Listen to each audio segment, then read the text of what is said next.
250周年記念ってだけあって特別なモデルなんですね。どの辺がってことなんですけど、ブレゲの歴史的な懐中時計の名作を復刻させてるっていうところなんです。ジェラルド・ジェンタとダニエル・ロートの時計を見てみて思ったんですけど、いずれも時計業界のビッグネームを冠したブランドで、新作も面白いんですが、すごい対照的というか、それぞれの色がはっきりしていて、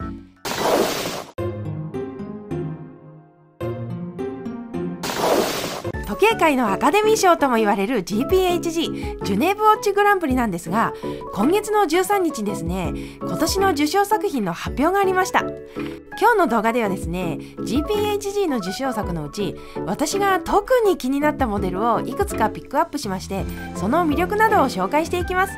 こんばんは、こちとげゼミです。今年の金の針賞はブレゲが250周年を記念して発表したクラシックススプリクションが受賞しましたけれどもですね、過去にはグランドセイコーの白樺がメンズウォッチ賞を受賞していまして、そのあたりがすごく印象的ですよね。 GPHG2023 ではチャレンジウォッチ賞を受賞したレイモンド・ウェイルのミレジムが話題になってブレイクしたっていうこともありましたから、時計業界におけるこの賞の影響力っていうのはすごいものがありますね。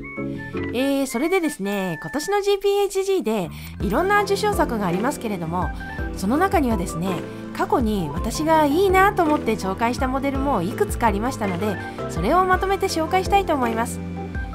この動画はですね、2025年5月23日に配信したこちとげゼミ第117回などの再配信です。動画が終わった後にアップグレード情報があるので楽しみにしてください。それではここから無料動画スタートです。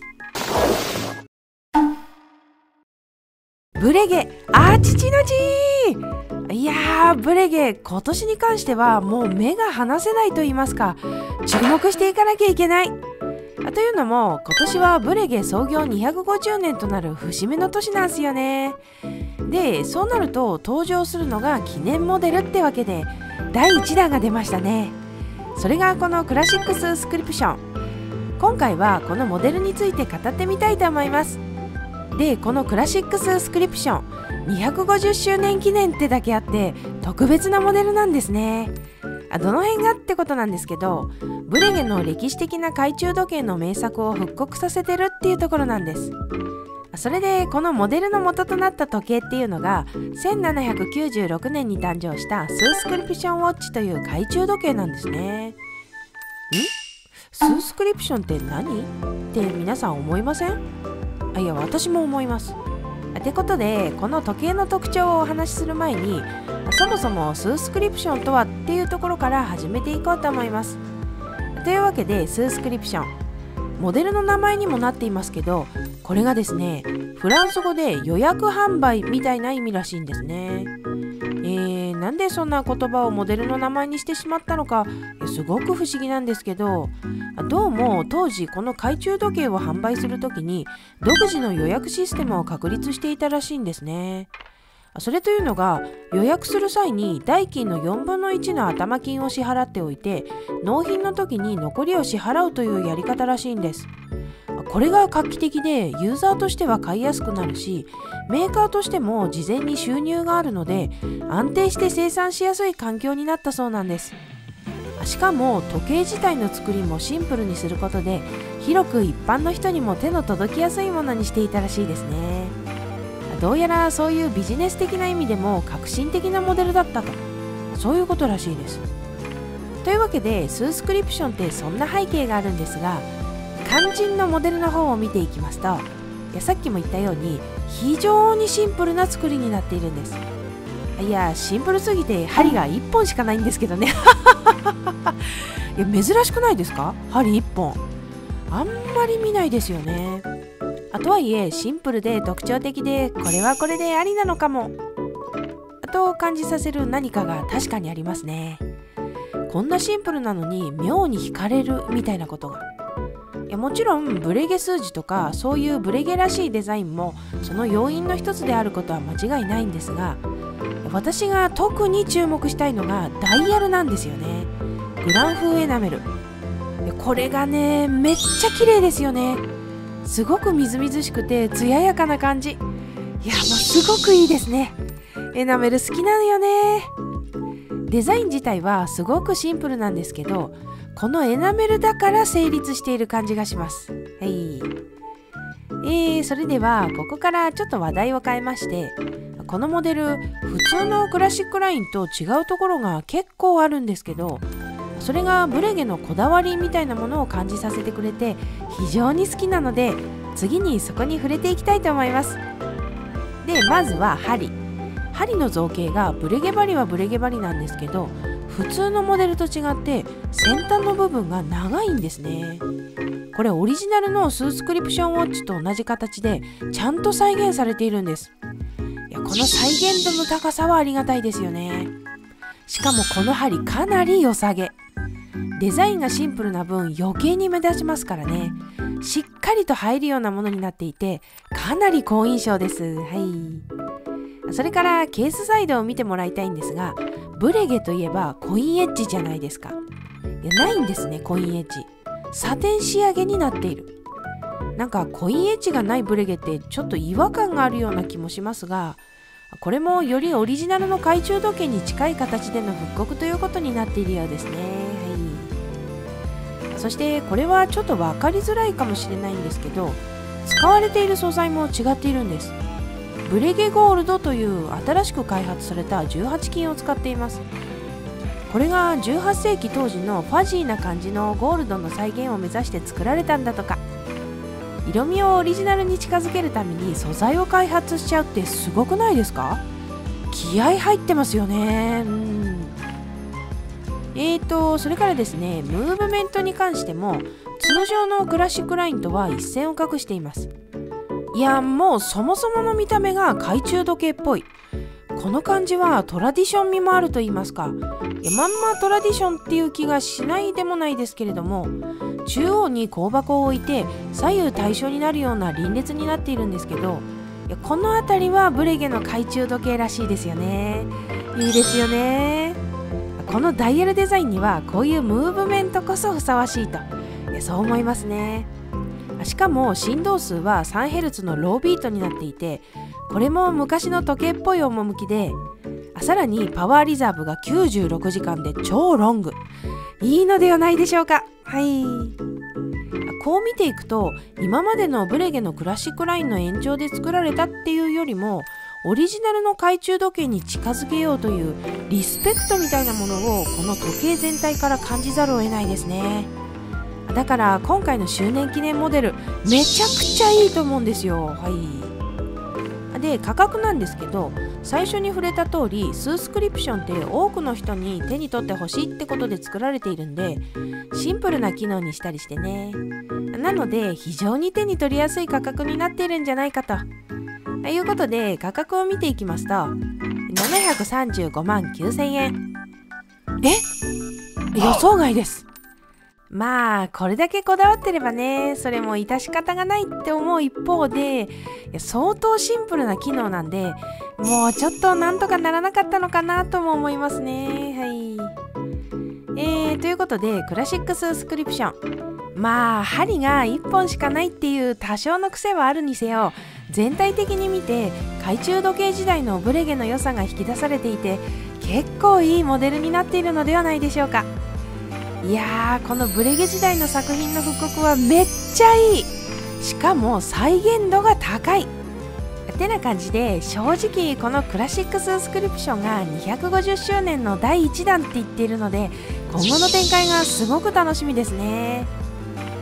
とはいえですよ、今回すごくシンプルなモデルが出てきちゃったんで、今後ブレゲらしい記念モデルが出るとすればトゥールビヨンとか複雑なやつが出るんだろうなーなんて思っちゃいましたね。はい。では今後のブレゲの展開に期待しつつ、今回は終わろうと思います。